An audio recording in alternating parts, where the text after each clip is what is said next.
So this is an exosuit. We've waited nearly 40 years for this. Come on out there. I want to see the big yellow one from that Caterpillar made in Aliens. That's what we need. More ways for reptile penguins like me to rampage.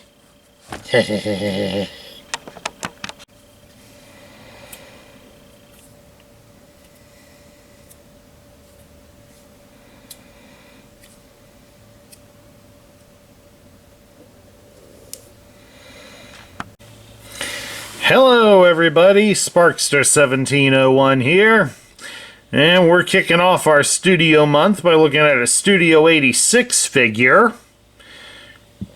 We have here Exo-Suit Spike Witwicky, as how he appeared in the 1986 animated film. And it was partially the reason that we ended up with the movie getting a PG rating, since Hasbro decided not only did characters have to die, but Spike had to cuss on camera.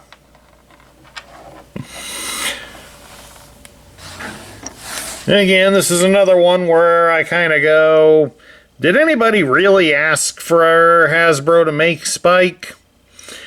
Well, the answer to it is obviously somebody must have, because I only just recently found Spike, and he's been out for quite a while now. But none of the places I was shopping at ever had one, until I happened to get lucky. Or unlucky, depending on how you want to look at it. Needless to say, I was never really much of a fan of Spike. In the early cartoon series, where he was depicted as in his teens, I always found him to be a bit whiny.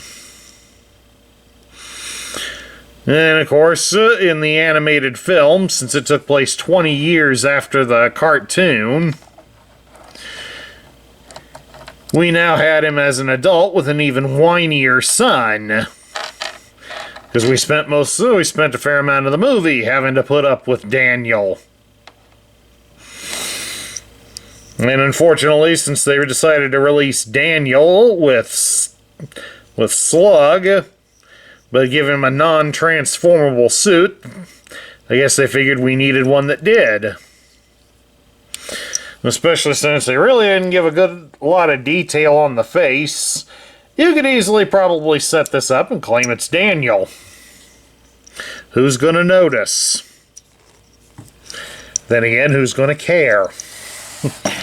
But then again, like all of the studio figures, Spike comes with a background, and his background depicts the innards of Unicron. Basically from the very end of the Transformer animated film. Alright, we get that out of here.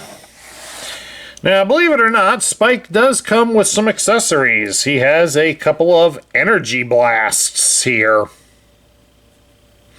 So do make sure you get those out of the packaging. Hasbro's new way of packaging their toys often has them wrapped up behind the figure, but then again, this is a core class one, so it would be attached to the front. So you do have that with it. Now, of course, if you want to use those, all you have to do here with Spike is you turn his arms to face the other way, so that he's basically got the guns that he told Daniel to get out. And then you just add the blaster effects, and there we go. Try to walk and shoot at the same time. Kind of weird. Alright, let's reset everything. And then we'll take a look at Spike's articulation. Yeah, I mean, his head doesn't exactly turn. Well, it does turn on the inside, because there is a lever here on the back. You just slide it around, and then you make Spike look like he's looking side to side. Unfortunately, there is no ball joint, so it won't look up and down. His arms can go way up here like that. They swivel a bit at the shoulder, but the wheel kind of gets in the way. There is articulation there at the shoulder, as we did show. The arms are kept at a permanent 90-degree angle, but they do have a hinge, so they can be positioned in different angles. And of course, the upper and lower portions of the arm are on swivels. So he can sort of do G.I. Joe battle grip, and in a different way. He has no articulation at the hip. The legs can be spread out into almost a full split. Some of the waist armor gets in the way. Basically, he doesn't have a thigh cut, but his legs can be twisted at the knees, so I guess that's a close thing. You can raise his leg up at the hip 90 degrees, and you can bend his leg at the knee 90 degrees.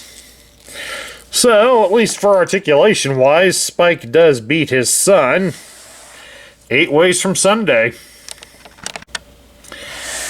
Alright, now some of you are probably wondering, does the suit transform?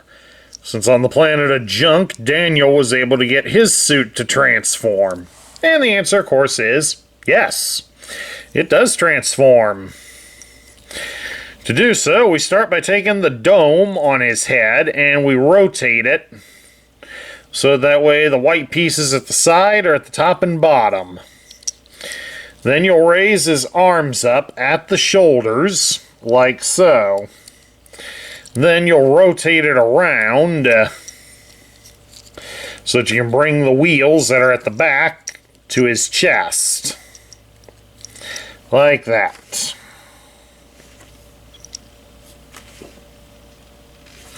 Then we'll come down here to the bottom of his arms, rotate it so that the fists are now facing forward instead of the blaster points. Then, of course, once you've done that, then you do the full rotation of the entire arm. So now you got the blaster points on both sides facing us. Like that. Then you fold the arms at the elbow so that they point backwards like that. Then we're going to turn him around. Nope, we don't turn him around. We come down here and we turn his legs around at the knee so that we can now see the wheels. Then you are going to raise the legs up at the hip, bend them at the hip all the way like so. And then we will bend them straight down at the knee. Like so. Once they've been put in that position, connect the legs together like so. And then we're going to come up here to the arms and secure them against his hip. And then there you have it.